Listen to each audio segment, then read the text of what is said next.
We're rolling. Oh, Welcome, Sarah. thank you. I'm very honored to be here. I'm- I'm really so honored. No, thank you for being here. This is great. Let's tell people a little bit kind of what you have been going on, because I mean you came Sure. here from the Philippines. You have a ton of life story stuff, and Yeah. then just I mean, I like to think of myself as a general artist. I am a dancer, I would say. I mean, once a dancer, always a dancer. yeah.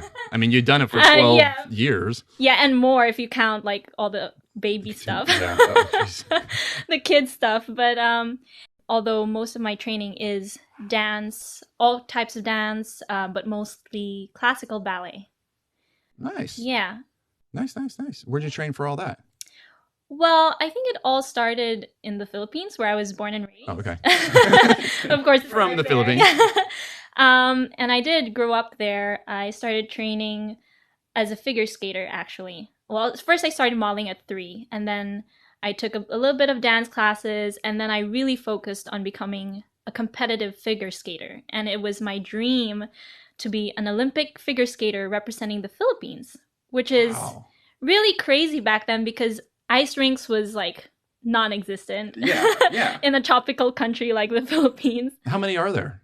How many ice rinks Oh. would there be? I mean, As I of can't. now, I mean, back when I first skated, I think there was just one in the whole country. Wow. Yeah, and I grew up in Manila, the capital. Mhm. So I was living in the suburbs and the city life. Not quite the beach hut type of lifestyle Yeah. people would really think of. Like you're living in an island, Yeah, and no. somewhere. A lot of people think of the Philippines anyway, and they're like, it's less of a country and other things Yeah, like that. yeah. So they're thinking something else. But Well, I mean, it is a very beautiful place to live, and the beaches and the sea. It's known for that. It's known Right. for that type of beauty. But there are more developed parts of the country now, and it's actually very Americanized. I would think so. Yeah, and it was under the Spanish, the Japanese, and then finally the U.S. actually. So a lot of our influences is from the U.S. More recently than previous Um, from the Spanish or the Chinese. Yeah, the most recent Okay. is the U.S. Yeah, we were under the U.S. for a little bit. Yeah, so Really? that's something people don't really remember. But yeah, that influenced a lot, and that's malls started being built, and in one of those malls there was a tiny ice rink with a huge column in the middle of it. Oh wow. Yeah, not quite your competitive, training Right. sized figure skating rink.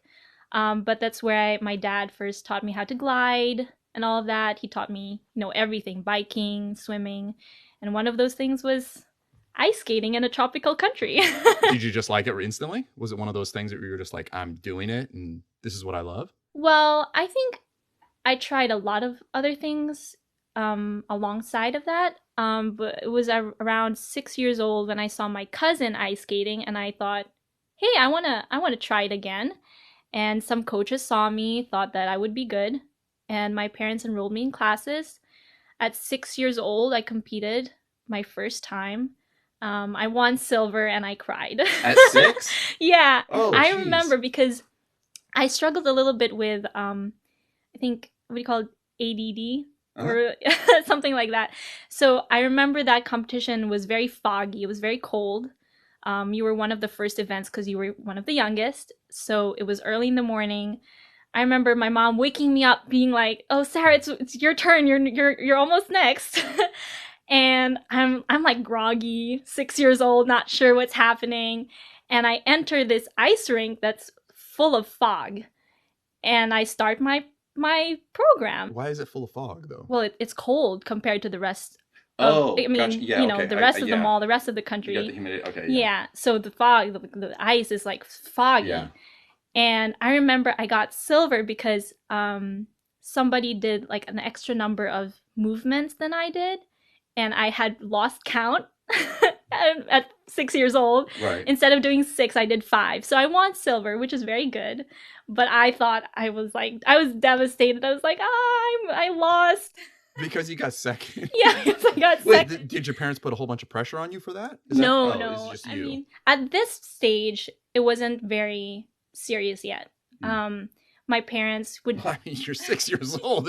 I mean, it's your life at that point. Obviously, Yeah. it's all you think about. But because I was homeschooled, my mom wanted me to try everything. She wanted me to have life experiences, work with teams, travel, just all of that. So I tried everything from violin, gymnastics, just everything, sewing, Japanese, piano, drums, everything.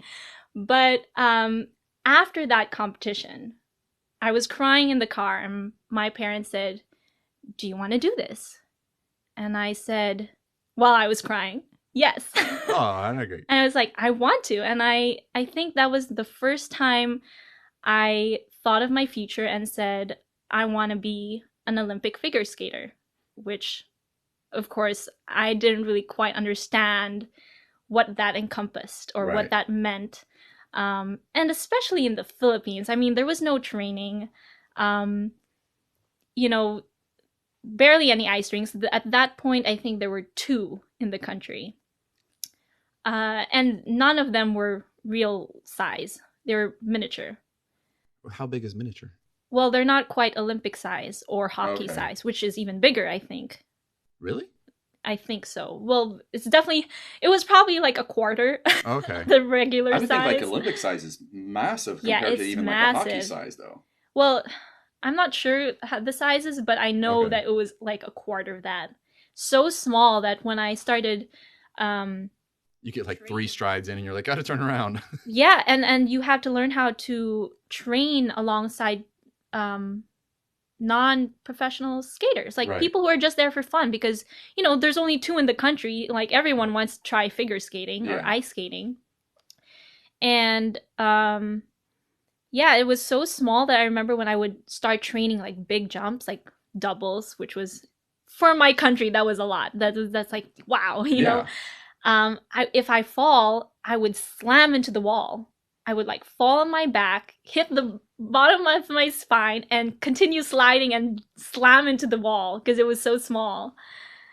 But like training there was not like here. You have coaches, you got harnesses to help you if you're just starting out. I mean, there were no harnesses. You would just you got it. You did it old school. You did it like you should be training. Yeah. Old school, like bruises. Nobody every helping day. you up. No. Just get up and train. That's the better way, anyway. Honestly. Yeah. That's my thought. Yeah. I mean, so and it toughens you up. For sure. I mean, I learned a lot about the world based on my first years of training as a figure skater. About the world, even about how it's not always fair. There's politics involved. There's training. It's a lifestyle. You're right. I mean, there's bullies. There's cultural stuff. I mean, growing up in a pretty conservative country, this type of circle was not conservative per se. Like you had people of different genders, different beliefs. Like I had my male coaches entering the female bathrooms. I mean, it was a crazy world, for someone from 6 to 12, like to grow up in. And again, because it was so new, the parents and the new coaches who were initially rollerblade coaches, we were all trying to figure it all out. So this was like a whole new thing for the whole country. For the country. Yeah, pretty much. Did that like affect you, or how was your sort of mentality in that thought? I mean, obviously you're 6 to 12 years old, so you can't remember everything. I mean, it's so different when you're older now, but yeah, for sure. A lot of it's on my parents. Yes. I mean, is there anything that you saw that you recognized? I mean, obviously we're talking about when you're a kid, but yeah, I mean, you can still remember a few things. They had they started a few boards, started a few competitions, and then again, I competed abroad a few times, and of course that broadens your view, and you have relationships with other countries. At some points, coaches from more places where it was more developed training would say, "Hey, we could sponsor you to move to our country, and we could train you." Of course, I mean that would be a big move for my whole family, especially if that separated us, because they can't just pay for your whole family to move, and I just never made that choice. I just felt that family was more important. My parents just, felt it was more important to keep us together. And it just wasn't worth it. So I stayed in the Philippines and trained as long as I could. And then eventually I switched over to dance. Ah. Yeah. What did you switch just because you weren't really feeling the ice skating anymore? Well, figure skating. Yeah, there's many reasons. I would say three biggest reasons. One would be that the training just wasn't, up to par, and I was getting older. If you could think that 11 or 12 is Right. older. It's your entire world at that point, Yeah, obviously. yeah. But at that age, you would hope to be a little bit more competitive or, have better training at that point. Mm-hmm.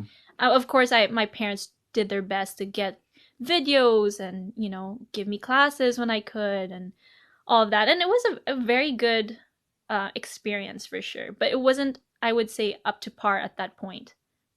I wouldn't reach the Olympics in Beijing, which was, I think, was it 2014 or 2012, something like that. I forget. Yeah. And that had been my goal, and I just knew it wasn't plausible. And then the other one was that I was growing taller. I was growing up. My body wasn't quite fit for figure skating. I was just too tall and lean. It was better suited for classical ballet anyways. And then the third reason, to be honest, was because it was my whole life and I was getting sick of it. Yeah, at that age, I had lost the spark just because it was so rough. It's not an easy life for sure. It takes over your whole family's life. It takes over their money, when you can go on vacation, how long, you can't take a break. The whole family has to sacrifice, and remember, this is a third world country, so money it's not as easy to make money. And even if you have a good job, at least at that time, you could be a doctor and not make enough money. You could be an engineer and just not make enough money to provide for your family. And if you have a business, because there's so much either corruption or monopoly, businesses don't last. So you could have money, but your kids might not have a future. Right. Unless you're in the very small, super, super upper class. And I was more of like middle class, Mm-hmm. Yeah. So you recognized that pretty early then, of what was that you didn't want to, and just... Yeah. I just knew that based on my circumstances, I felt that not only was it wise, but my heart was leading me towards a different art form, which was very similar because I started taking classes to supplement my training as a figure skater. And in my dance classes, I was seen as more talented, I might say. I had more natural skill, especially considering that I wasn't even focusing on dance. It wasn't my priority.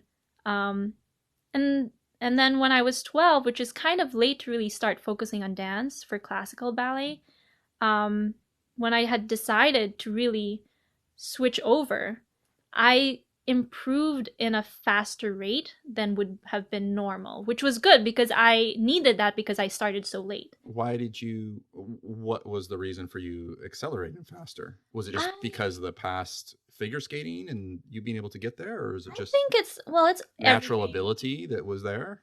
People always ask, is there like, what makes you succeed, or what, how did you do it? And I always say, it's not one trick. It's a lot of many small tricks. Mm-hmm. It's a lot of many small aspects. It could have been my past training. It's that I work crazy hard, sometimes to a fault. It could have been that there were people in the dance industry where I was at who chose to mentor me. It was that I had parents, that supported me. It could have been that I had some extra talent. Right. It could have been a lot of different things, but it was not one big trick like, oh, she would become a star because of this. It wasn't anything like that. There's a whole mix of stuff that comes together to bring it all together. Exactly. But and again, I'm from nowhere. I remember my first studio that I really started training was, again, tiny, not real size. It was like a square classroom that they put hardwood floors in, and it was in a school that let my teacher teach in for their extra curriculum.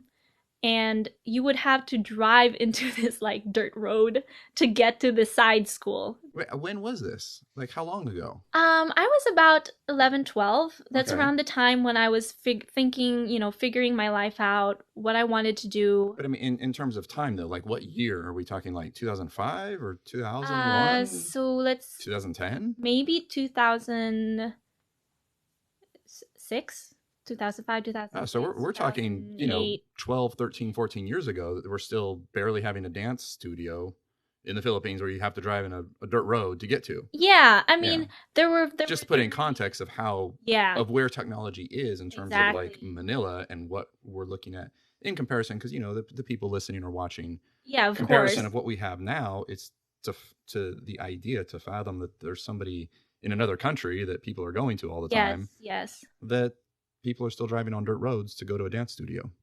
13 years ago. Yeah, exactly. I mean, we had, our city had main roads and all of that, but there were smaller, poorer areas, that just weren't so developed, especially in the provinces. And I was already, I mean, if I think about it, I was already living in the more developed part, It just so happened that the studio itself was in like maybe a suburb area that wasn't, as cleaned up, Right.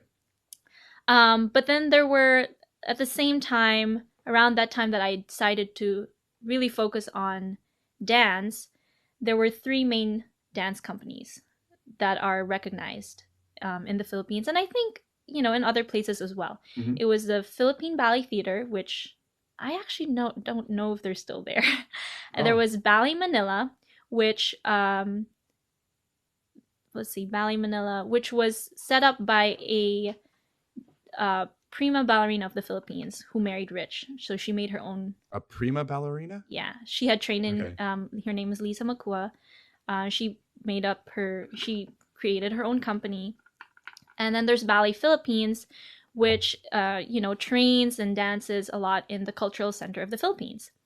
And my training at 12, I started really, really working hard, and my teacher really kind of mentored me. She was like a second mom. Her name is Chelo Borromeo Hamina.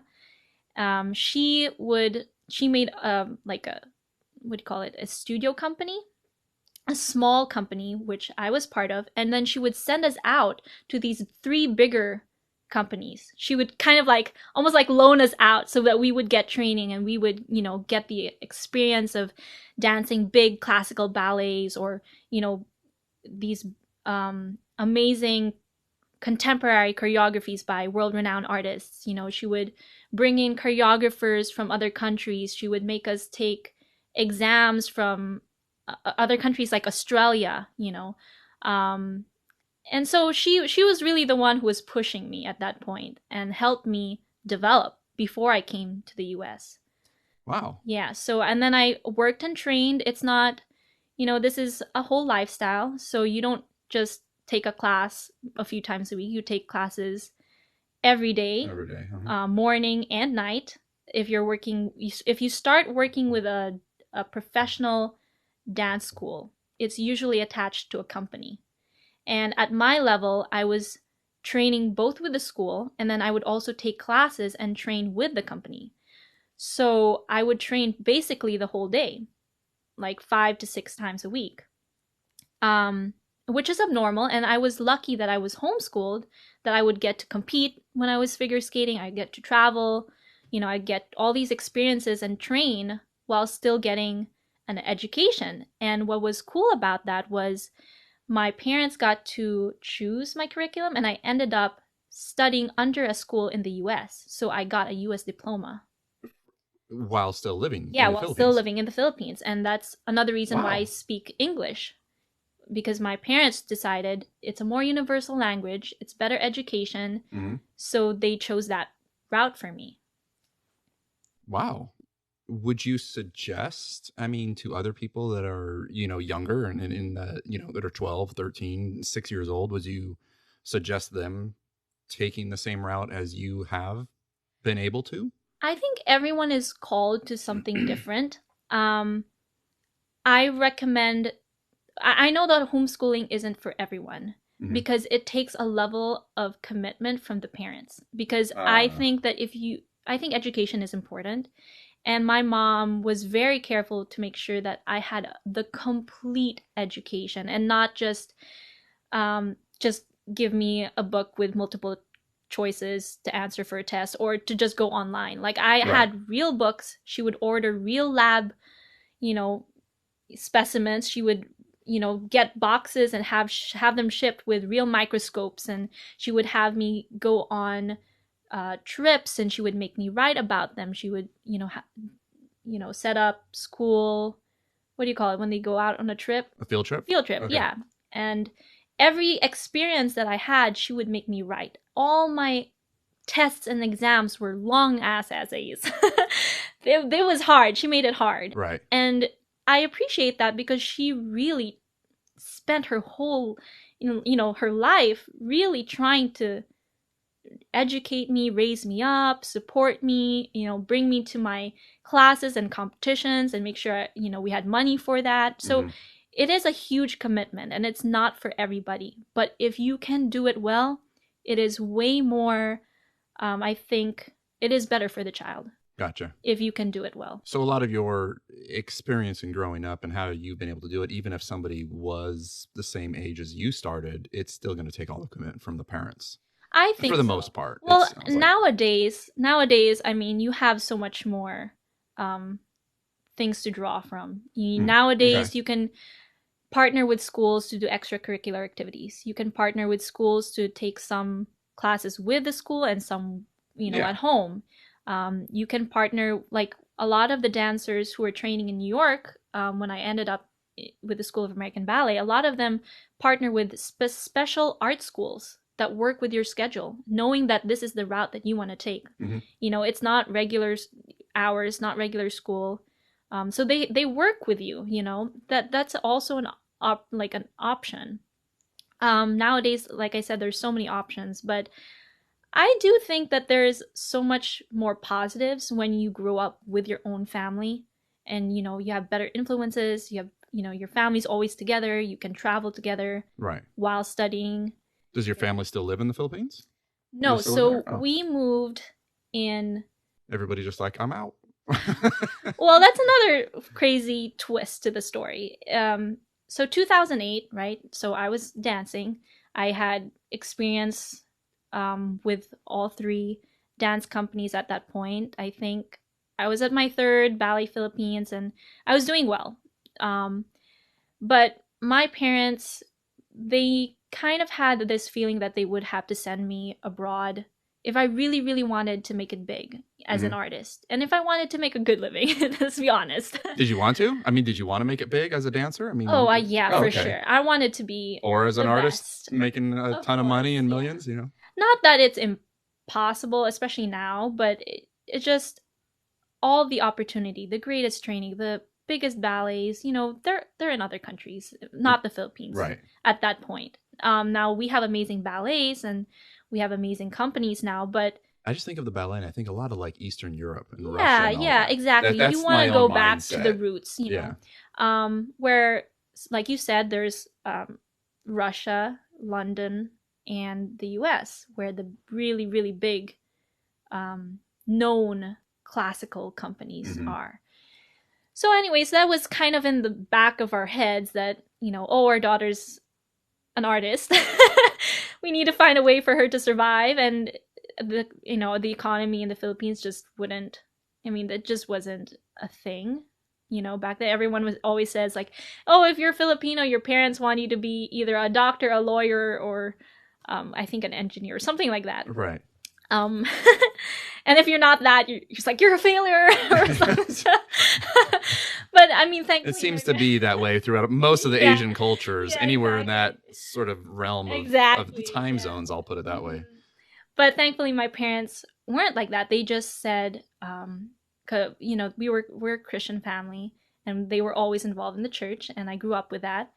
But they always said, we want what God wants for her, we want the future that God wants for her. And if it's dance, it doesn't care if it doesn't make complete sense. We're just going to live in faith. And that's generally how I've gone through my life, and that's why it's so crazy, is because we use our heads, but at some point we also use a lot of faith. You know, as an artist, you do have to have a lot of faith to do what's abnormal, or even if it's unsure, even if it doesn't make complete 100% sense. Yeah. So going back to 2008, that was in the back of our minds, as well as the fact that my dad was having a hard time keeping businesses, alive for more than a year or two. And we were doing okay. I mean, life there is different. Middle class means you get to have nannies, and it's a different life, Yeah. Middle class, I've noticed in other countries, is definitely not the same middle class that people think of, like here in America. Because human labor is so much cheaper. Yeah, middle class here in America, you're making ends meet, and you're getting by, and you might be able to take a vacation. Yeah, that's the middle class. Well, you have more opportunity, I would say, as a middle class here, and you do make more money, but you can afford certain other things, so it doesn't quite equate.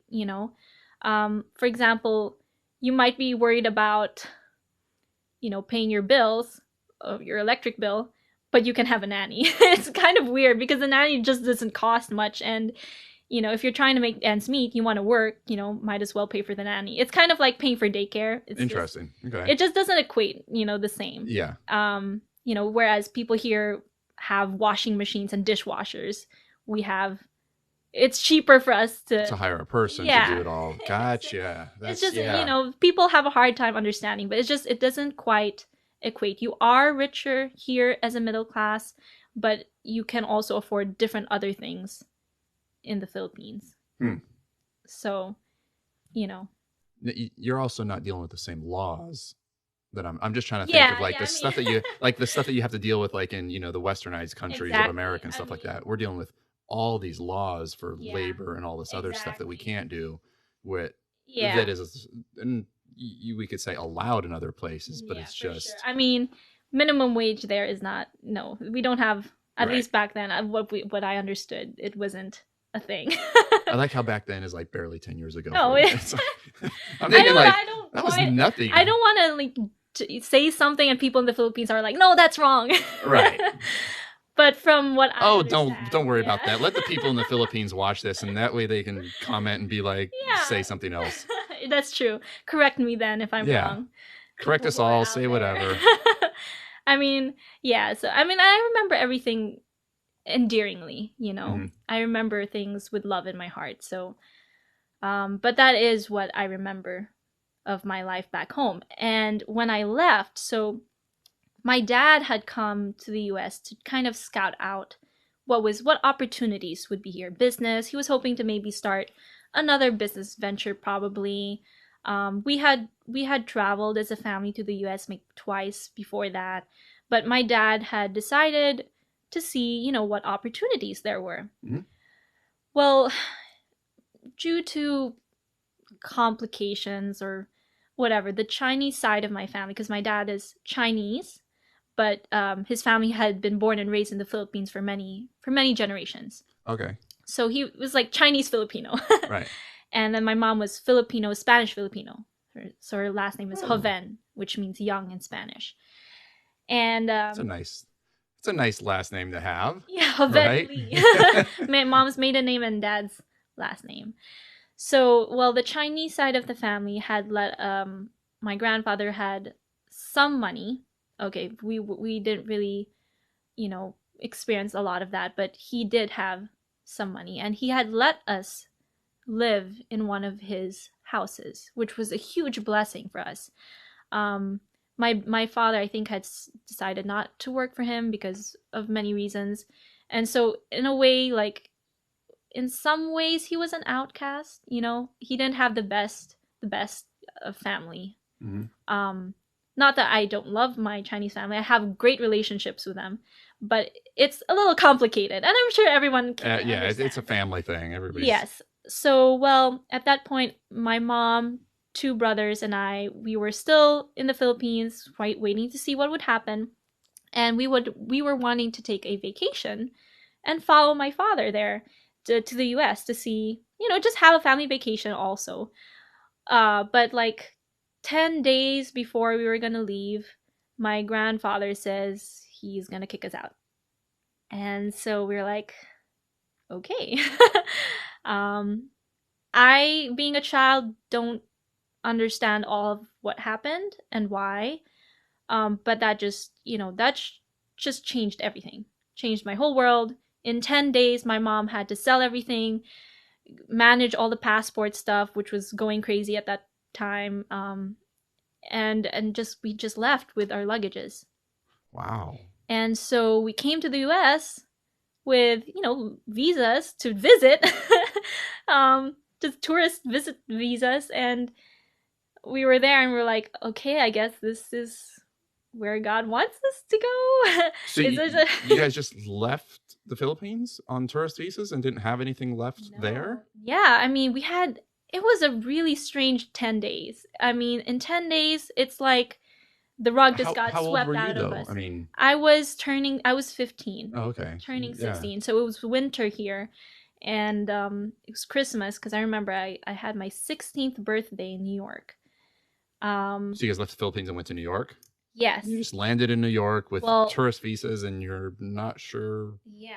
Wow. Because my dad had, he had gone around the different states trying to see what opportunities. And at that point, my parents were very involved with with churches, Christian churches all over the globe, especially under every nation. So it's a group of churches all over the world, individual churches with different names. So my dad was also trying to see opportunities in that line of work because that was really their passion, that and family, kids ministry and all of that. And something had maybe... Is that something that they've done in the Philippines? Yes. Was the church? Yes. Was the churches and all that's their passion there? Yeah. Okay. So they were trying to make a living, but out of their own pocket, they would help the churches. Okay. So I grew up with that, all throughout my childhood. Really connected in the church there, so gotcha. Yeah. And then, moving here and there, planting, my parents were very, very involved with family ministries, and, family was really their passion, and it still is. And that's currently their line of work, actually. Wow. Yeah, so something kind of opened up in New York, and which led my dad there. It was more of just a word of mouth thing. Mm-hmm. And that's why we flew to New York. We had hoped to take a family vacation and ended up having no home and just landing in New York. And my parents, it must have been hard for them with 3 kids and 3 mouths to feed, and a daughter who has a career on the line. And, for a career like that, you can't stop, you can't not take classes, or you just lose everything. Yeah. And of course we had no idea. Like, I'm a dancer from nowhere. Like, how am I supposed to make it in these big schools, big classical old organizations that have people who are really, really trained and thousands of applicants every year? It would just felt like, you're like a drop in the ocean. Oh yeah, especially going to New York. Yeah, especially. I mean, you guys it's New York. Yeah. I would tell people I wanted to be a dancer and they would look at me like, oh, that's nice. Right. Like kind of like trying not to be mean, but being like, oh, there's no chance. Right. And so my parents were still trying to find something, and we were staying with wonderful cousins from my Asian, like Chinese side. And they were wonderful people who really helped us when we had nothing. And we were staying in a room, all 5 of us, in one of their rooms, while my dad just kept trying to find work, trying to find a way or a sign or something, like a direction. Yeah. And in the meantime, here I am, like this 15-year-old, who's just, I think at that point I was just going in faith. At that point, when you don't know anything, you just got to keep going forward. Right. That's pretty much how life is. When you don't have anything, just go forward. And so my dad, I guess, asked a few questions and figured out how I might audition for some big schools, some big schools in New York. And I got into pretty much all of them. And I needed a scholarship. Obviously, we had no money. So I ended up with the Joffrey Ballet, which is big ballet. Yeah. Yeah. And I had also gotten accepted, I think, in the School of American Ballet, but they had said because it's mid-season, you just don't get into the School of American Ballet like that. Okay. You need to go through a process. So I knew I would not be able to take classes. So I had to take Joffrey because they would allow me to just start dancing right away. So I would, while all of this was happening, I'm just trying to get on and survive with my career. So I would travel by myself, this foreigner, who doesn't commute even in the Philippines because you're middle class, you don't commute. Did you speak full English though also? Yes, Okay.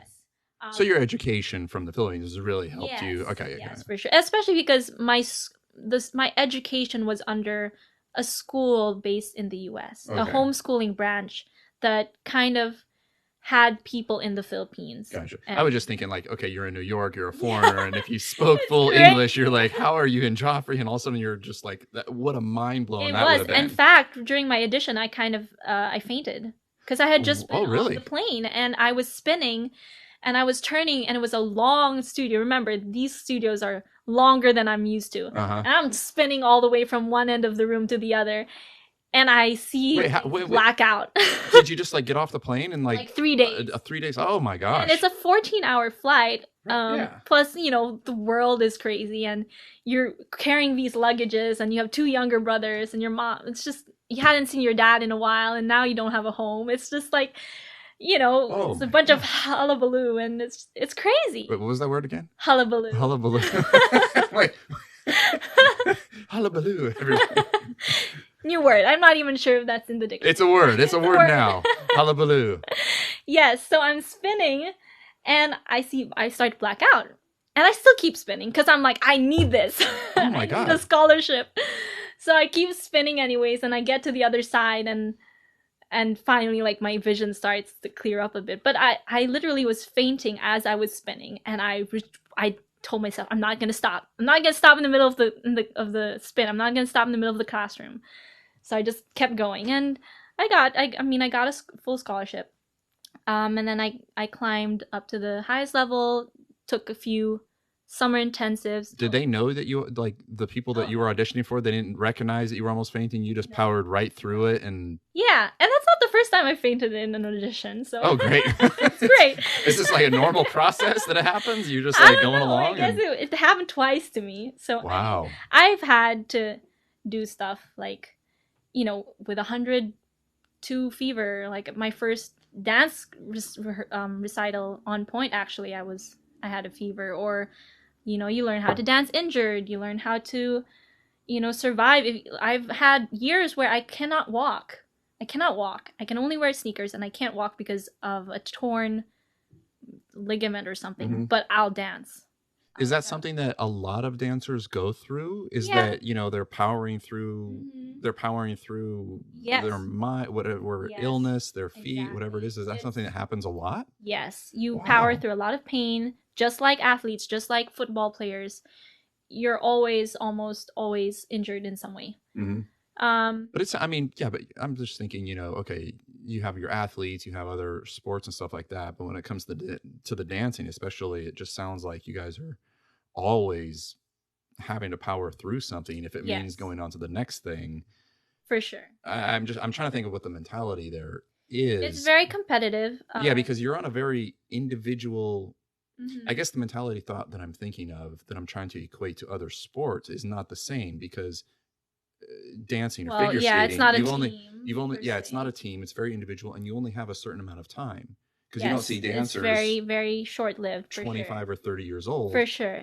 There's a lot. It's a hard life. There are places where you're lucky and it's not that cutthroat, but most of the time it is very cutthroat. Really, like, I remember there was I was new to one of the companies in the Philippines, and it was more Russian-based. Okay, I think almost as if it's like that communist mentality. It's very harsh. They have like pet bears or something. Well, there were girls.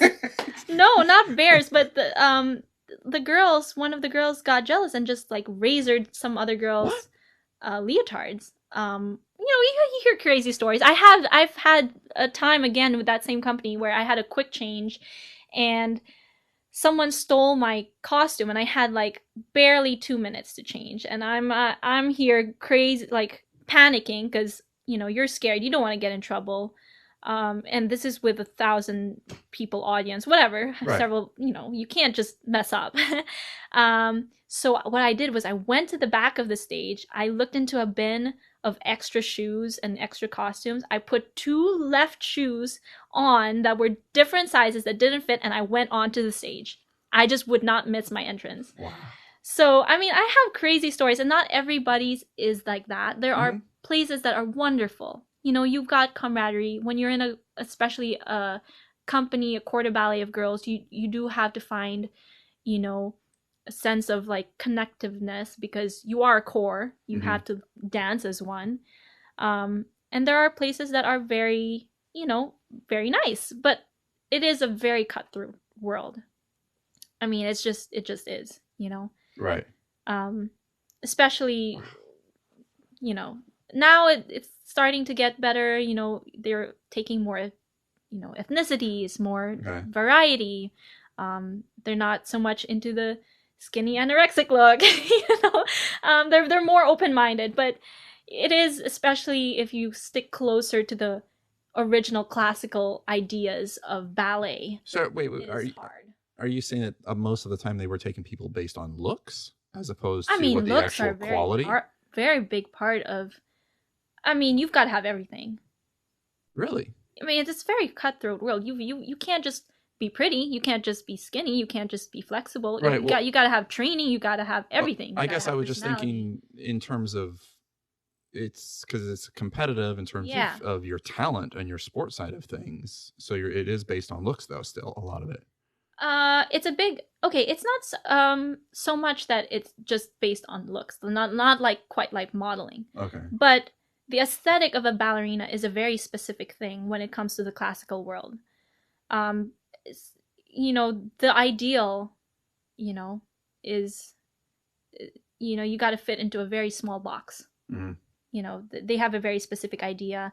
I think that it has affected the way I see the world, because especially when I was really doing it professionally, I would look at a body and immediately I can tell somebody's proportions, and like if that's good, if their length is good, if their hips, and then you've got the internal parts, which do their hips turn out, are they double jointed, are their spines flexible, then you've got, I mean, there's all kinds of things. And especially back then, classical ballet was for the Russian white people. And then Balanchine came and brought the Russian ballet here, and then created the American Balanchine style. But even then, everyone more or less fits a general look. Okay. So that, of course, played a part in my journey. Like I said, it is a very cutthroat world. You got to have everything.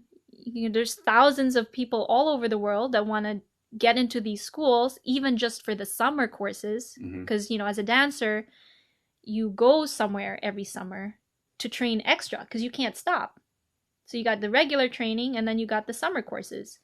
So, I mean, I had to go through all of that. Then I got into Joffrey, thankfully. Is that generally difficult for somebody to get into Joffrey?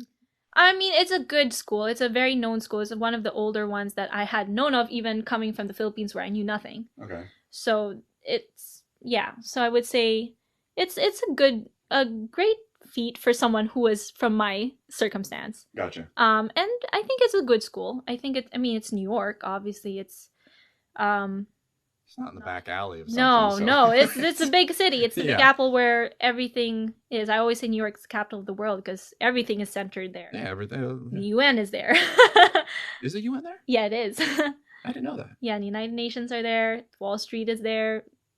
Art is there. Music, fashion. Yeah. Basically, everything that you need industry-wise is in New York. Yeah. Because, and for art and dance, Lincoln Center, obviously. Yeah. You got the School of American Ballet of New York City Ballet, and you got American Ballet Theater. For classical, those were the two top of the country. And the top school, in terms of training, I would say School of American Ballet, because American Ballet Theater is very popular, but the School of American Ballet is very developed. It's got money. It's got old money. Mm-hmm. It's connected to a big classical company or big company, and it's lasted long. Whereas Gotcha. American Ballet Theater, I think, has had years where increments of time where it wasn't there. The company has been there forever, but the school less so. Gotcha. So School of American Ballet, right? Lincoln Center shares the building with Juilliard. That was one of my top. That was, if not one of, it is the top. Right. In the U.S., it's the top. I was thinking, I'm like, it's not one of, it's I the don't know top. a lot, but I know some of that. Yeah. So, and here's this girl, right? I audition. Okay, I audition for the summer because you can't get into the regular school year typically if you haven't done a summer course. Most of the time. I mean, there are rare occasions, like if you grew up with their school and baby ballet. You know, there are kids who start aged 3, 5 to 5, you know. Wow. But here's, you know, for someone like me, I would have to try to get in through the summer course and get noticed somehow, right? Like just notice me. You It's can kind of sneak like your way in there somehow, right? There's got to be a way. So this Asian girl from the Philippines, you know, not quite Asian enough to be very Asian, but, like but just like in the middle. I'm like not like looking like anybody else.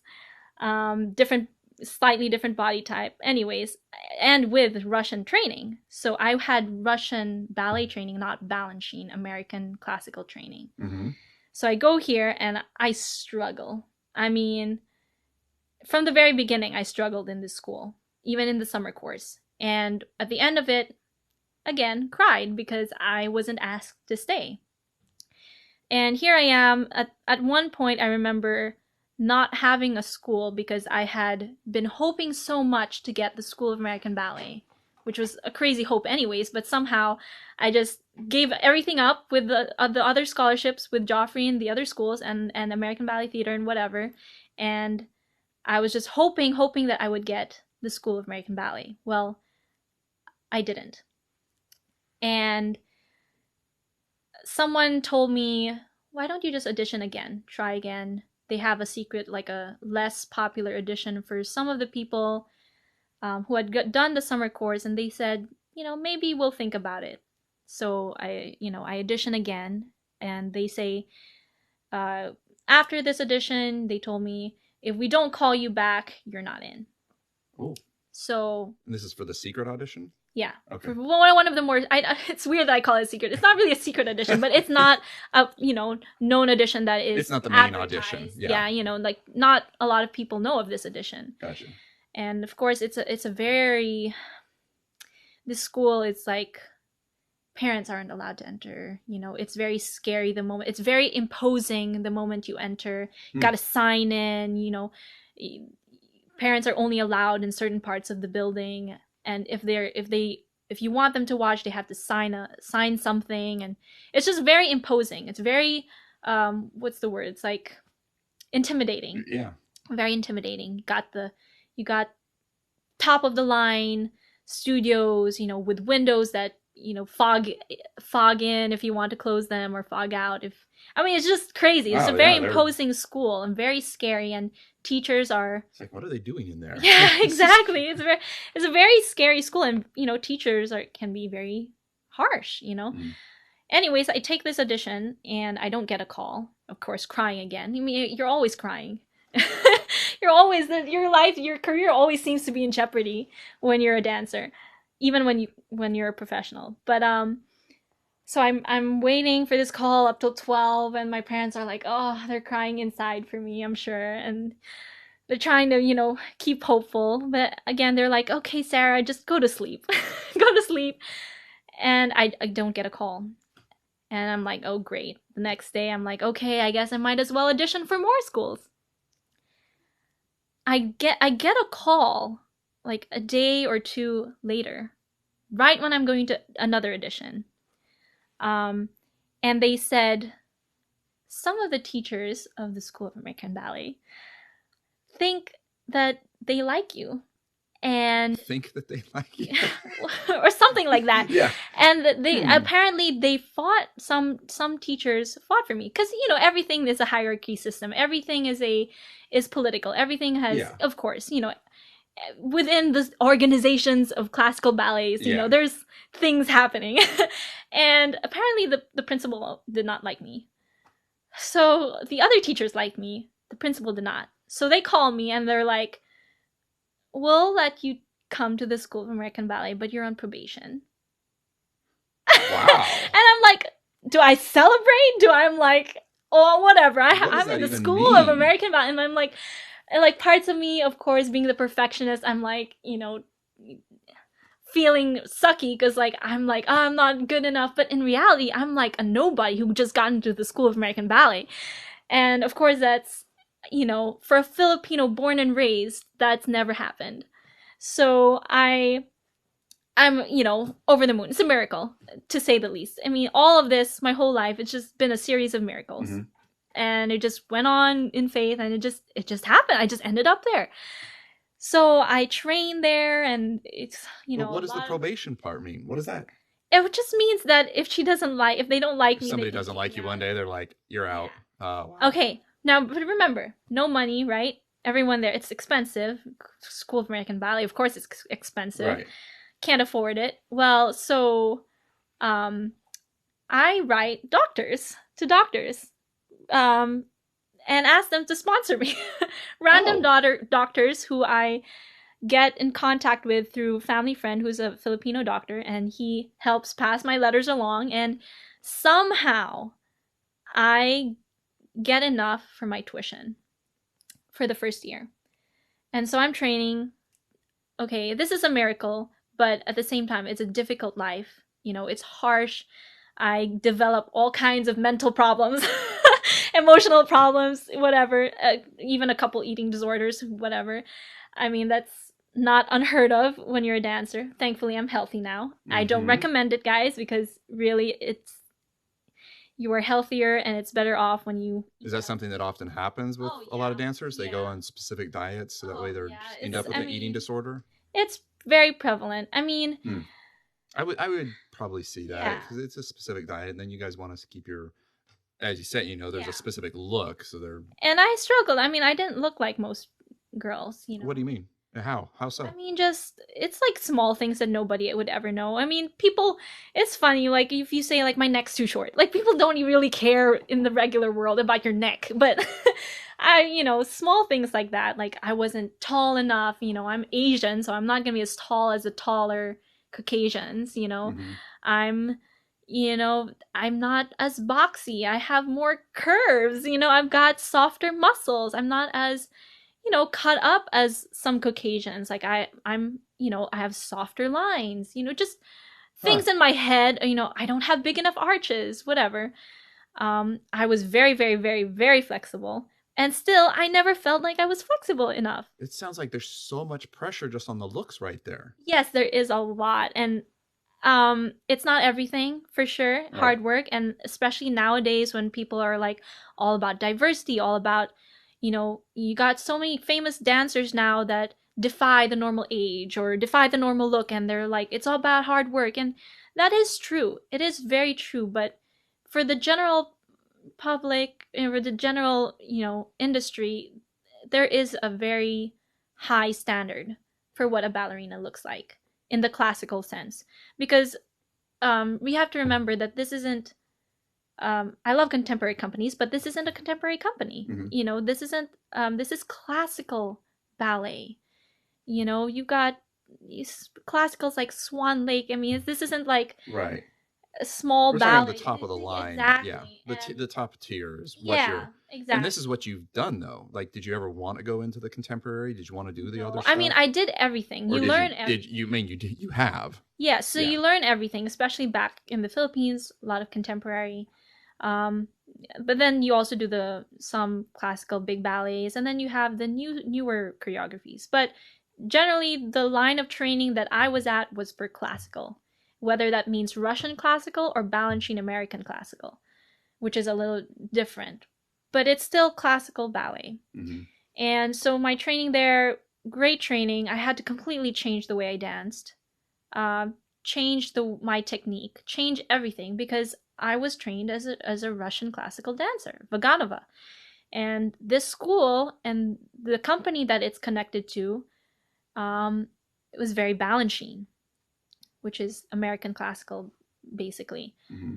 So I had to change everything, which of course was not easy. I mean, you got to learn this all fast. I mean, if you don't remember something, you got to be very smart too, because you have to remember choreography. You have to remember everything a teacher tells you. You have to remember which teacher tells you what, because different teachers have different techniques. You have to figure out how to balance on your toes. You got to learn how to turn. You have to work hard to get flexible, to get strong, to get the body you want, Right. Just all these things, plus the political side, plus the girls that you work with, plus the regular school drama, because we're all still kids, at this point. Yeah, I'm like, it almost sounds like you should be in your 20s or 30s doing all this, but you have putting this in perspective, you're still all teenagers. I'm 16, yeah. 16, 17, yeah. With that amount of pressures, exactly. Jeez. And it felt like I was there forever, but really I wasn't, because again, you're thinking ahead, you're thinking professional. Mm-hmm. You're not thinking, I'm going to go to college, get a degree for dance. It's not like that. That is an option for some companies, but for classical ballet, you want to get directly into work. You don't have a lot of time. You want to train with a professional company or a professional school that's connected to a company. Your hope, of course, is either to get picked by that company that you're connected to, or if not, you're going to have to audition with a very few top tier companies in the country or the world, but you're already in America, you might as well try for the big ones. So I start, thinking in my head, okay, it's summer. I'm going to just try one of those professional company auditions, right? Then you also have your summer training auditions, but I figured, I'm almost at the end of my training. I'm almost at the top level of the School of American Ballet at that point. I won't have that many years to be allowed to stay, or to find out if I even get picked by New York City Ballet, which is, the chances are like 1 in a gazillion. So is that like the top? Is that like the goal of what a lot of the dancers would want to be doing? Yeah, for sure. At that point, I'm already in New York. The top there for classical is American Ballet Theater or New York City Ballet. I mean, of course, there are other top classical companies. That's why they audition. But every big company has a tour stop in New York anyways. Mm-hmm. Every company has auditions in New York, and they're required to by the unions to have auditions, even if they don't have a spot to give. Oh. They have to have open auditions. So, I mean, remember, these are big classical companies. Most of them are with AGMA or some union. There are rules at that point, thankfully, because you're in the U.S. And they're required to have some open audition, and so they tour, and sometimes they don't even have a spot to give. And so you're all here, hundreds of you from all over the world, trying to audition for a spot that might even be there. And so I decide I was there maybe a year already with the School of American Ballet. It was beginning of, I think, spring season, so they have their company auditions. I decide to try for some of them. And I get asked by 1 or 2. Of course, that's big, To join? Yeah, by a professional company. Wow. And I wasn't yet in the very, very last level, top level of the School of American Ballet, but it's very hard to get a job, to get your foot in, and get picked. It's so weird because you train your entire life for this, and by the time it's time for you to get a job, so few people actually get it. Mm-hmm. Well, I was lucky. I got asked to get into the junior company of Pennsylvania Ballet. So my teachers, I don't quite remember it clearly, but they basically tell me that they no longer want me to come back to the school, that I should take the offer.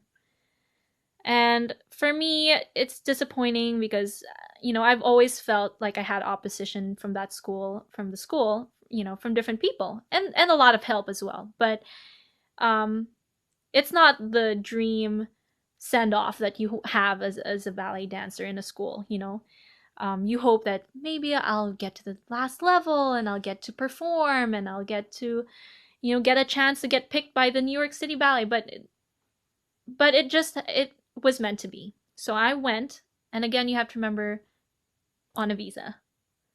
All this, and I'm not a citizen, and I don't have money. So, well,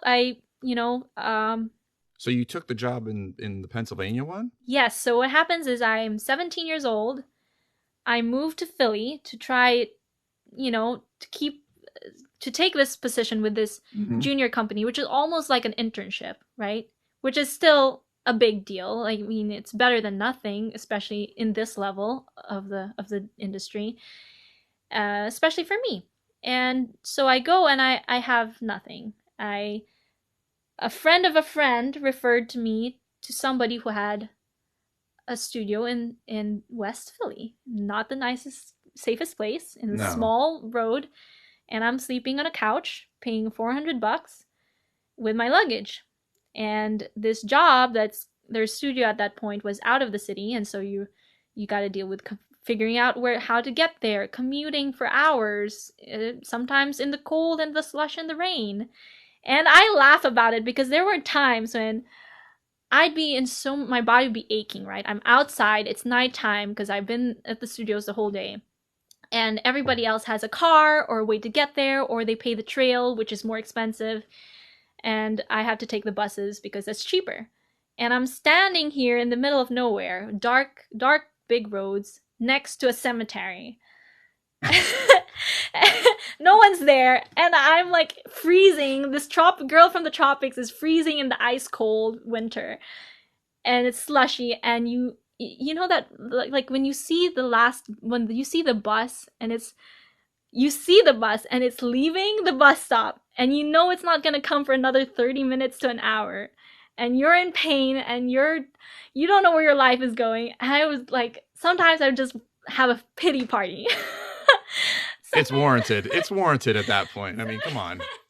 So, but it's crazy, and it's funny to think that I've been through situations like that, because sometimes you are in a bubble. You're experiencing all this, but you're surviving. Sometimes I'll just sit on the street. I'm so tired. On the sidewalk waiting for the bus to come so I can take my hour and a half commute home, just so I can repeat the whole process again in the morning. But yeah, I mean, it's crazy. And I would go there, train with their school, or do the stuff with the school and the junior company, and do the stuff, rehearse with the main company as well.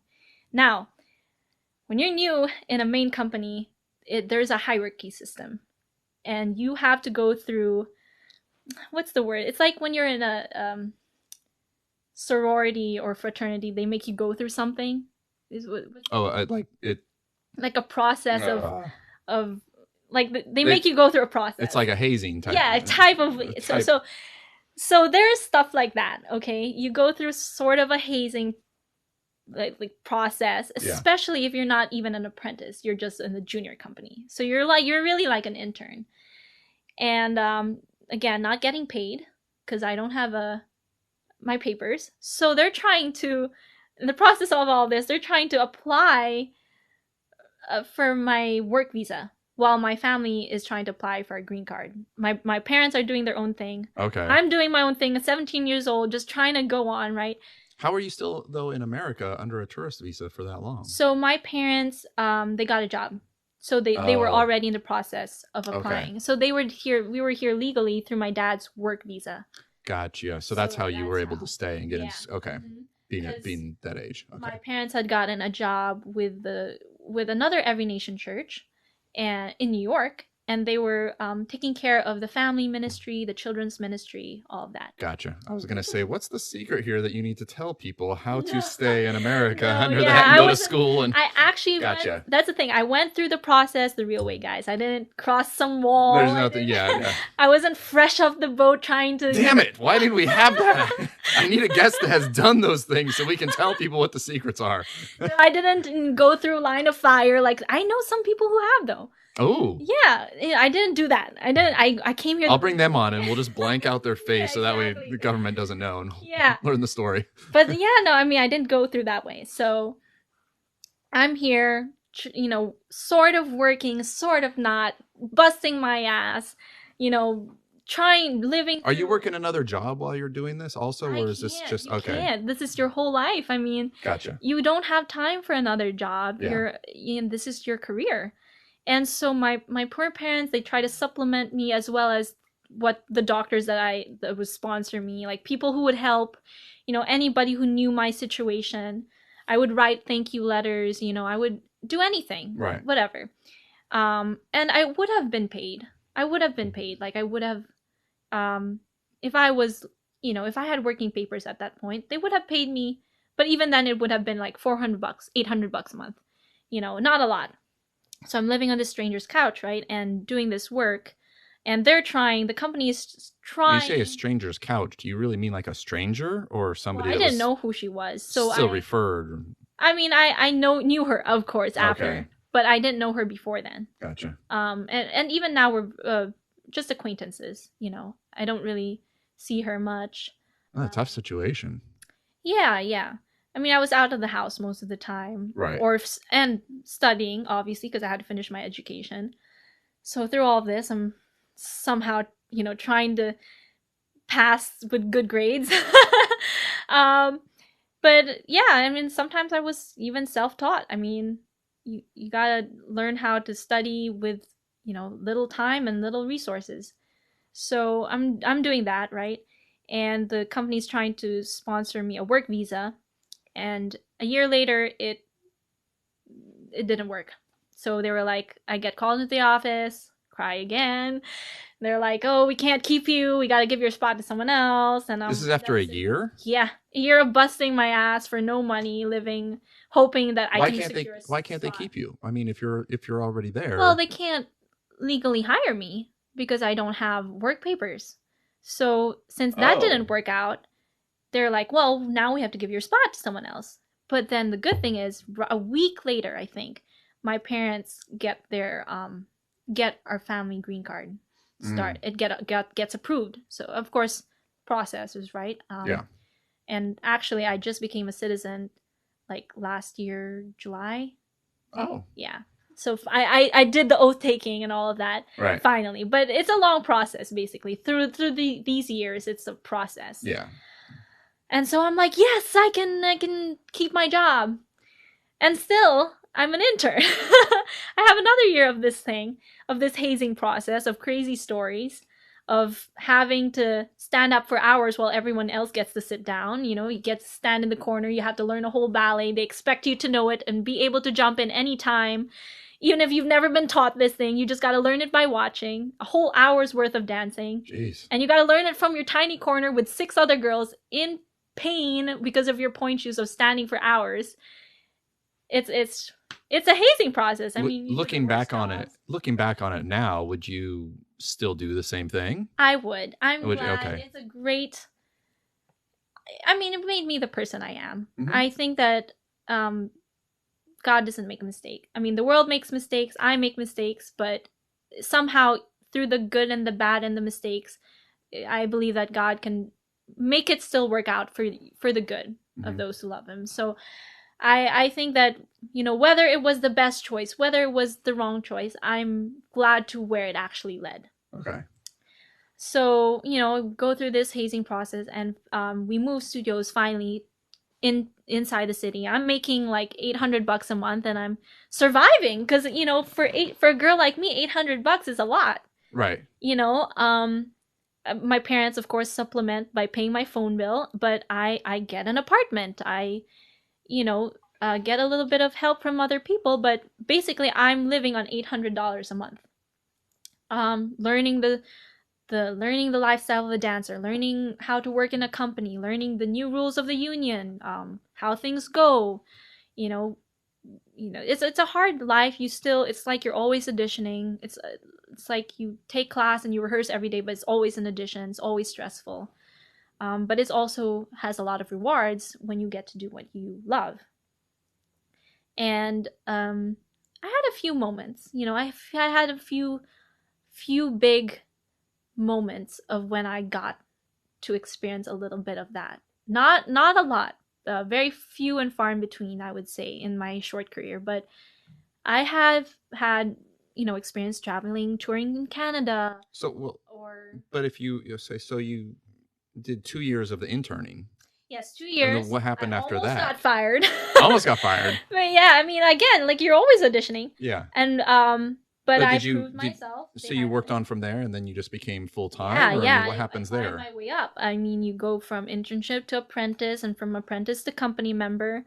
Little by little, your paycheck gets a little bigger. Yeah. And for me, that was a lot of money. At some point, I got to a good paycheck. It's pretty regular, except during the summers when you find a different job, like you teach or you dance for a school or a company. I got to tour back in the Philippines, work a little there with my old company.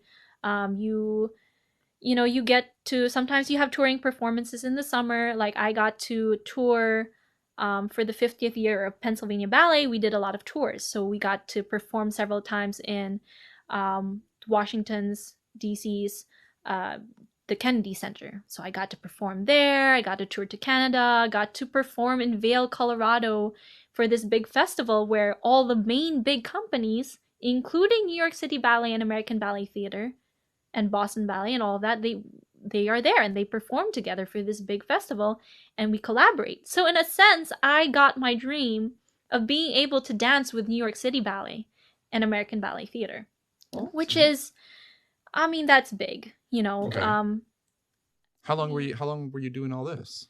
So until I think 22 or 23, I would say. So for a good 5, 6, 7 years or something like that. Yeah. So from 17 to that age, yeah. 5 to 6 years. I mean, of course, you have to remember that I started the bottom. Yeah, of course. Like the bottom of the bottom barrel. Again, did you work your way up to the top where you're now? Again, I'm Is that the top? I mean, you can always become soloist, principal, prima ballerina, known all over the world. I mean, there's no limit. Okay. But I was in the core, which is you're a company member. You're a respected union working classical ballet company member. Okay. So you do the big ballets. Of course, there are different casts. There's cast A and cast B. But I oftentimes, half of the time got, good roles for the core. I have had maybe just one or two where I got to perform a solo principal piece when I was an intern. But, I mean, I got core to ballet parts, so good parts. When you watch a ballet, the main body, I would be there.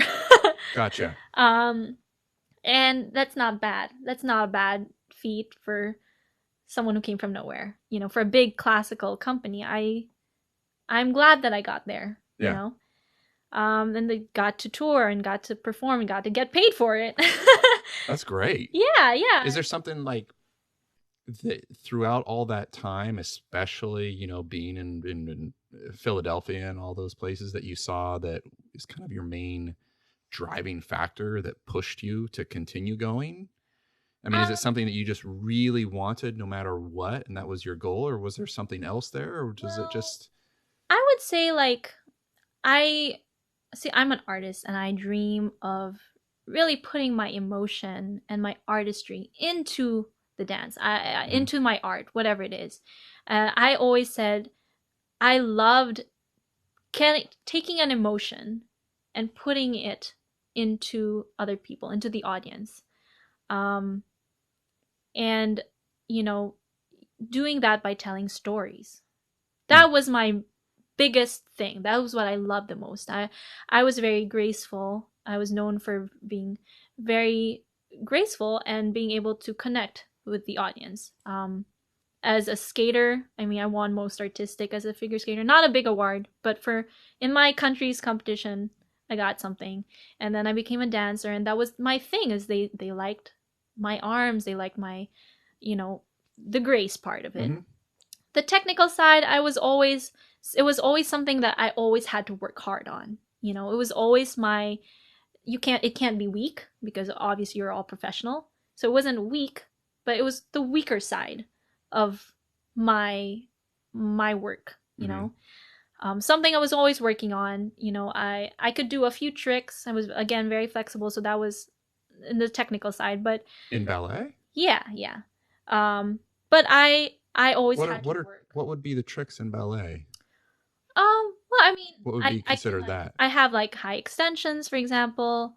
Like if you can spin a lot, if you jump high, I jumped high and I had high extensions. Turning was something I had to work on. Remembering quickly, that's something I had to work on. Because it usually took me a little bit of time to learn something, because I was the kind that has to do it. But sometimes you don't always get a chance to do it before you have to perform in front of the teacher, director, or person you're auditioning for the part, or whatever, the choreographer.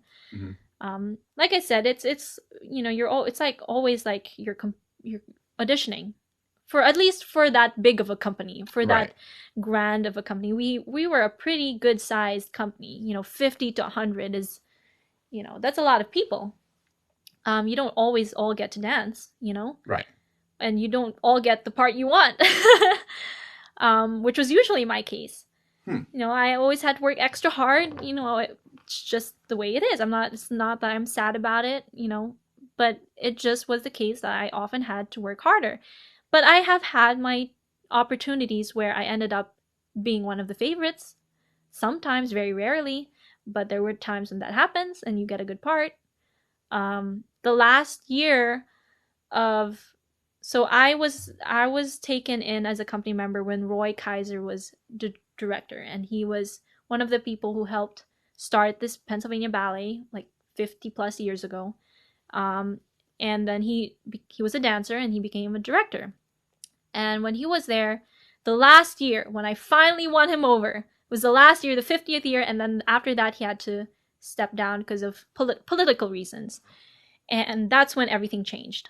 So a new director came in, Vaganova. So Pennsylvania Ballet is one of the few companies in the US that was really Balanchine, because it was started by Balanchine himself. He helped start it.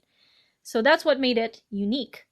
Well, change of directorship, they changed the whole artistic side. All the ballet masters, ballet mistress, everyone was changed. And so there's this new director, and he fires almost all of my colleagues that were in the same level as me. Same batch, at least. And I stayed a year more before I was gotten rid of as well. Of course, they do it nicely, It's more of like it's like you don't get re-signed, something like that. Gotcha.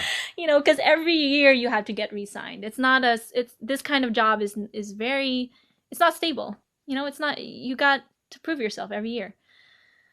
Well, finally that last year, and I'm thinking to myself, is it worth it? I'm tired at this point, It was great, a great run. I got my, I've been featured in nationally. I've been in magazines. I've been in Washington's Post. So it's not unsuccessful. Right. It's not what I would dreamed of, but it's definitely, if I tell it to somebody in my country, it's probably something, But for me, knowing what I know, having my dreams, of course, couldn't help be a little disappointed. And I'm thinking, do I want to audition? I'm already at this level. I can get another job, another company. Do I want to transfer? Do I want to move my whole life? Is it worth it? It was the last year, and they, of course, let you know beforehand that you won't get re-signed. And I knew I wasn't going to get re-signed. And I told myself I'm just not mentally healthy anymore. Not enjoying it the way I used to, because what's the point? I'm like, I want to put my artistry and I can't. Mm-hmm. I'm in the core, I'm stuck by these boundaries and this classical companies, and I just don't get the opportunity. And by the time I get that chance, if I even ever get that chance, how much of my life would I have given up? How much of my mental and emotional health? Right. And at that point, I'm already like, my battery's low. I feel old, even if I'm not, which I'm like 22, 23. It's not, but I feel old. And I'm telling myself, I want to find, I mean, I'm an artist, like, but this isn't it. This isn't art anymore. This is like mechanical. Right. I feel like a robot. I feel like a dancing backdrop that just does whatever I managed to scrape, whatever part I managed to be given. And it just wasn't the life that I had dreamed of as a dancer. And in some ways, I kind of envied a lot of people in smaller companies because, they just have more freedom. They have, they're not as judgmental about their ideas of how something is. Things aren't all copyrighted. You can get a video. I do not have a single video of myself because it's all copyrighted. So, I mean, if you're with Pennsylvania this entire time, were you not allowed to go to somebody else? I mean, we're talking 5 years or something like that. Are you not allowed to go? Or I am allowed to audition again, but that was my question. Is it worth it? Do I want to get a job? Do I want to go through the audition process again of getting denied all the time? Because it's 100 no's and 1 yes. And do I want to restart, go through the hazing process, And but I mean, if you're looking at, you just mentioned like the smaller companies. Mm-hmm. So wouldn't you sort of have seniority in a sense coming from Pennsylvania down to a smaller one? You could be like, hey, I'm already up here. Well, you could like, but again, there are maybe a handful of companies in the same level, like let's say Boston Ballet or, just a few here and there. There's really not a whole lot. No, there's not. And again, like at that point, I had taken classes, summer courses with some of them, like the Washington Ballet, and I just at that point my self-esteem was so low. I think at the same time, I just felt like maybe I'm not good enough. Maybe they're all gonna treat me the same. So not that I didn't get respect or anything, but I got to a decent point, but it just wasn't what I wanted. And that was when so again, I'm still working, right, through all of this, because you have to learn how to smile and perform no matter the circumstances, whether you're being fired or if you're sick or if you're injured, you still got to perform. You still got to do all this work, go through the hassles and the nervousness and the pain and everything through all of that. And I decided to take acting classes. And in a way, I found this acting school, this great, amazing school by accident. And it's called Playhouse West, and it's got ties to big acting schools like the studio. Still over there in Pennsylvania? Yeah. Oh, wow. And they have a branch here in LA, branch in Philly and New York. And they started here in LA with, it was one of the big studios, big schools. It still is. It was connected to, Carnegie and Jeff Goldblum and just a lot of big names. And I happened to stop by one of the branches, and it's a very, very all-encompassing school. Like it really trains you. It really goes through all the stuff. It's really good training. And I start taking these classes, and it ends up being sort of a like it helped me emotionally and psychologically because I think as a dancer you're taught to like hold everything in. Okay. You only put out certain things, and they don't even hear you, right? So it's really your movement that translates the story. But finally, I had a place for all my emotions, all my stories and experiences, and I was like, this is what I want to do as an artist. Of course, why couldn't I have picked something easier, right? It's still hard and competitive, and it's still crazy, and but I fell in love with it, and I decided that after my season ended, I was just gonna roll with it, just do acting. Started figuring out how that industry worked. Still trying to figure it out. It's even crazier. But I continued taking classes. I got a job as a hostess in Philly. And I just did that. You just stopped trained. Yeah, I just stopped. You just stopped the dancing just like that? Yeah, it's crazy. And I still dance by myself, you know. Mhm. Like I've taught in big schools, so if I wanted to, I could teach. I've taken a few teaching jobs. It's just not my thing though. It's not your thing anymore? No, teaching isn't my thing. Not teaching isn't the thing, Yeah. yeah. Now, if someone were to pay me a lot of money to be a dancer in a film, I would do it. I mean, I would have to Yeah. tell them, you know, probably point work is, you know, I don't know if I want to go back to sticking my foot in a hard rock, but Right. but I mean, I can still definitely dance. Like my training for sure. I may not have been a star, but I was definitely better than most people who train their entire Sounds lives. like you're better than most everybody else. I mean, you're at So these major major places. I can still. I mean, if someone were to tell me to dance, I'll dance. Dancing? I've if people can pretend that I'm dancing. Like I've been sent by my agent to dancing commercials, and I'll dance an amalgam of different styles because I love to dance. Like I was a classical ballerina, but I think one thing that separated me actually was the fact that I've learned all styles, almost all, not tap or hip, or not a lot of hip hop, but I've done swing, I've done basic ballroom, Right. I've done jazz, contemporary, modern, neoclassical, classical. I love it all. So if someone were to give me that opportunity to put that all together and act and sing, I mean, I would love to. Yeah, you're a triple threat at that point, of course. Yeah. But I mean, okay, so I've lived in New York. I have a lot of respect for opera singers and Broadway singers. I do not count myself. I don't think I am trained enough to be in a Broadway. But film singing is different, you know. wait, you sing as well? I like to sing. Oh, okay, there's a difference. Yeah, there's a difference. I like to sing as well, but it just doesn't. Nobody's gonna want to hear it. Well, I can sing a little because people in the Philippines love karaoke. So Oh no. So and one of the things my mom made me do as a child was sing. Oh, okay. She made me learn how to play the piano and drums and everything else, All and sorts she of also musical made me stuff. practice singing. Yeah.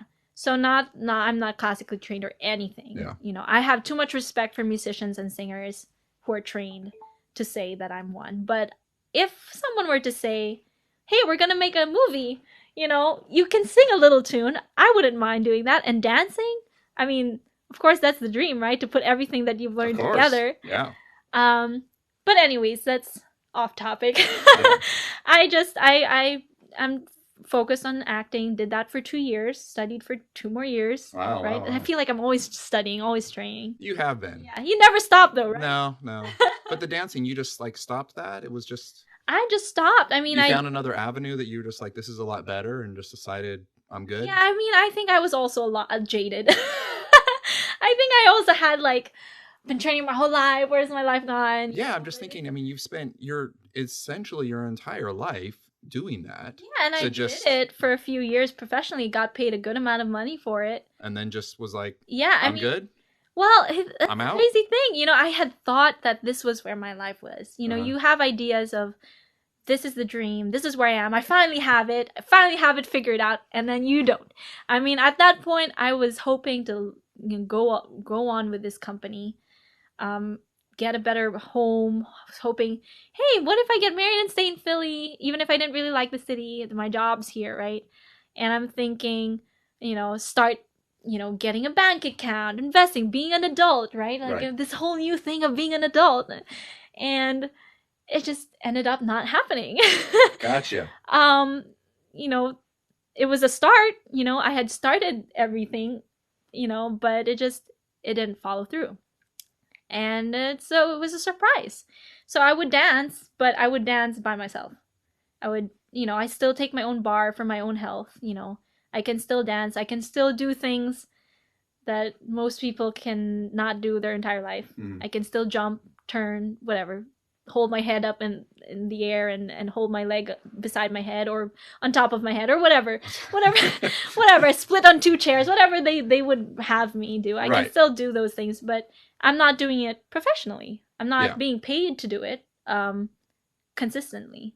But the idea there that I'm thinking is you spent your entire life doing the dance and then you just Yeah, stopped? I know. And was It's it crazy. something that you are happy about doing that, or do It's you very kind humbling. okay. Very humbling. And again, being an artist, you're always looking for the next thing, the next opportunity, the next door, the next project. But was it something like perhaps maybe in the back of your head you already know that you're not going to be doing it for the rest of your life, so you were potentially looking for something else, or was it just No, because it was a thing that year is within a year, you know. it just kind of hit you when you were like, you know what? Yeah, it was a very painful time, you know, for 2 years because after that 50th anniversary of Pennsylvania Ballet, where I really was starting to get my foot in the door and get the great parts and do the touring, and it was a great year for Pennsylvania Ballet in general. For this big old classical company with roots to Balanchine himself, you know, because you have to remember ballet didn't start in the US, it started in Russia. So, you know, 50 years in the US, classical companies are just starting to explode, you know, and I was a part of that. And it was, you know, that was the dream. But then the last 2 years, when all the political stuff happened in the company and change of director and change of dance style and just being skipped over by everyone else, by the people that this new director was bringing over, people from other countries even, and people who were related to him and whatever. Just it was, I don't want to say anything bad, but I struggled, and I was not the only one who was in some ways gypped. You know, you know, there were people who have it even worse, who had been there their entire lives and were just tossed like trash. You know, it was terrible. I mean, people who'd been there, you know, some of them weren't even danced, some of them were already in, you know, ballet masters who had been there, who had started the company. You know, people who had invested their entire lives, given up even their own money at some points to keep this company alive, and they were tossed like trash. So, I mean, in some ways, a lot of us were, you know, It was time to go. Yeah, it was In a just sense, we were yeah. just it was just the circumstances were not healthy. I was miserable, and I'm sure that affected the way I saw myself and my choices. Right. You know, some people would have been, oh, I would have kept going, but you got to remember, I had kept going for For a a while, very yeah. long time, and I had managed to have a few victories, but at that point, I think I was, it was like sour grapes, you know, for me, Yeah. and you know, and I I still do sometimes feel like, oh, what if? You know, what if I had Right. just continued? But I know that in my heart, like, I know that this life that I have, pursuing the other arts, is so much more fulfilling. Well, that's good. And there is a longer chance of longevity. There's more opportunity to live a healthier life. I mean, you're not stuck, because if in dancing, working for a company, you're stuck doing that day in and day out. You know? That's what I was trying to figure out here and understand, because it seems like since there isn't a whole lot of other opportunities per se, you know, there's not like massive amounts of corporations or companies you can just go from one to another. Yeah. It sounds like you were definitely, in a way, stuck. Exactly. And that's where you were kind of going to need to be, For unless sure. you got offered, unless you got offered something else Exactly. in another sort of area that where you'd be stuck in. Exactly. So- And I didn't want to end up in Nebraska or something. Like, I didn't want to. I had lived in New York and Philly. I didn't want to, let's say, move to Seattle. Do they have a lot of ballet in Nebraska? I don't know. Oh. But there were places, companies where that I would not have wanted to be. Like Miami. I like it for visiting, but I don't want to live in Miami. I like LA. I like New York. It'd be like bikini ballet in Miami. Okay. I mean, they are a great ballet, but I would have very few options of where I would want to live, where I would want to have a life, and you know, where your company is you're stuck there. So I mean, there are a lot of reasons again that I switched and decided to become an actor, which it's not any easier. In fact, it's much harder in some ways. But there were also signs. For example, like I said in the beginning of this, I had started modeling at 3, and it was real modeling. What I mean is, I had, in the capital of the Philippines, Manila, I had several billboards at several different times. So I was kind of a child model. Wow. And then when I was focusing on figure skating and dancing, it kind of dwindled down. I just did very few.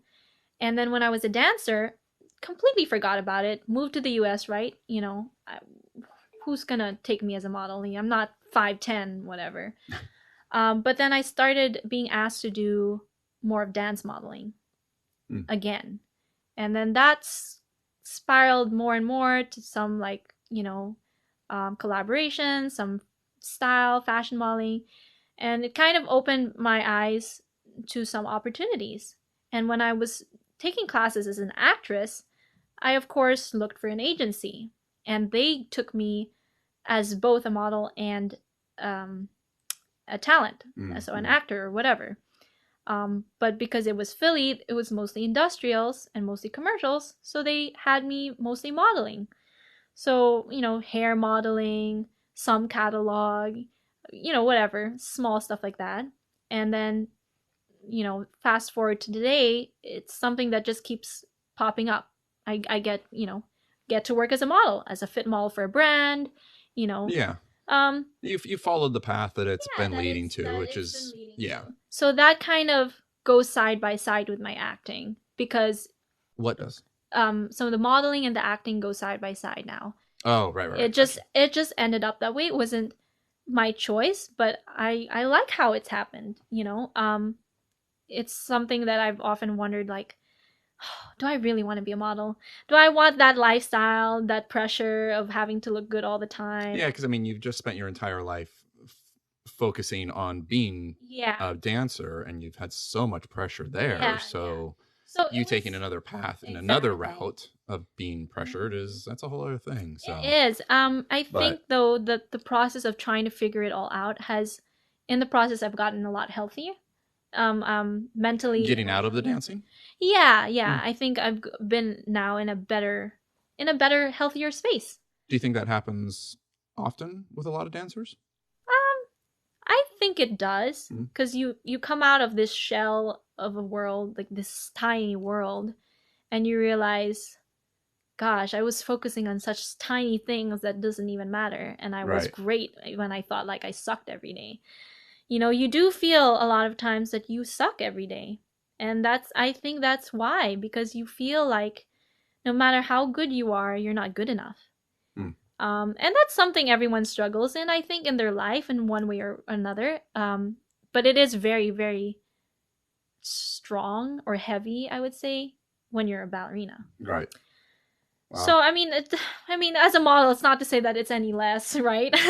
But I think that I've found my maturity, in a sense, in terms as an artist, of like taking things as they come with a grain of salt, trying to think of things in a broader perspective, as that includes myself, and that includes not being so hard on myself or trying to rush things or trying to be somebody, trying to get recognition from who knows who, right? And now it's more of like, I love art, I love creating something. So like when I got an opportunity to make, let's say, a feature film, that was fun. It's not renowned or anything, but again, now I'm learning to appreciate it. Right. Appreciate the small victories. Yeah. As opposed to being just stuck in something. Yeah. That's pretty amazing. That really is like just a dancer's perspective over years and years and years. Yeah. Not a famous dancer, but someone who made it some way or form, right? You might not be famous, but you've worked your entire life on doing that, and that's pretty amazing to hear about all that. Oh, thanks. So, it is. It's an area that I've never even known about at all, ever. No idea. Never even known anybody that's had to go through all of that. So yeah, it's like you're a dancer, you think it's the whole world, but it's not. Jeez. Is there anything, before we get out of here, that you'd want to tell anybody else, or did we miss anything in that story? Did you miss something in that story that you're kind of thinking that would be a good little additive here? I think, my story is very it's unique. Yeah, it's unique. It's very unique, especially coming from the Philippines and just landing here in the US and just going for it. But I think that everyone's life, if they really run with it, if they really do what they believe they're meant to do, oftentimes it will bring you crazy scenarios and crazy paths. I don't think the world was really meant to be so square as it is. And that being said, when you do choose to go that crazy path, expect it. It's like they say, like, a miracle isn't required unless you go to the deep waters. You know, you go if you want to see miracles, if you want to see great things happen in your life, you got to go that crazy mile. Right. And also, that being said, the reason why I've been able to navigate and survive the craziness of all of that, I think, is because I got my priorities straight, or tried to keep it straight. Right. And for me, that's knowing what's most important to you. Having, finding your priority and your groundedness in something that is more lasting than just a dream or career. Because those things are great, those are important, but that's not going to sustain you through all the crazy of life. Yeah. And if you want to survive the crazy career and the crazy paths, you need something more solid that will keep you steady. And personally, for me, that's my faith in God, I'm a Christian, and my family. I know that no matter what happens, that's more important. When I have to make a decision of whether to travel to what country to train or what country to move at, those two things for me helps me make my decisions and helps me survive through the craziness of Right. those decisions. And that's all I have to say. That's great. Yeah. It's being grounded and moving forward. Yeah. So it sounds like being humble towards your decisions. Sarah, thank you very much for being here. Thank you for having me. I'm so humbled and so grateful. Yeah, I've learned a lot, and I hope everybody else learns and takes away from stuff, and people listen to this, especially from your home country. Yeah. To influence some people to know what's going on and how to move forward. So thanks for being here. My pleasure. Thank you so much. Thanks, guys.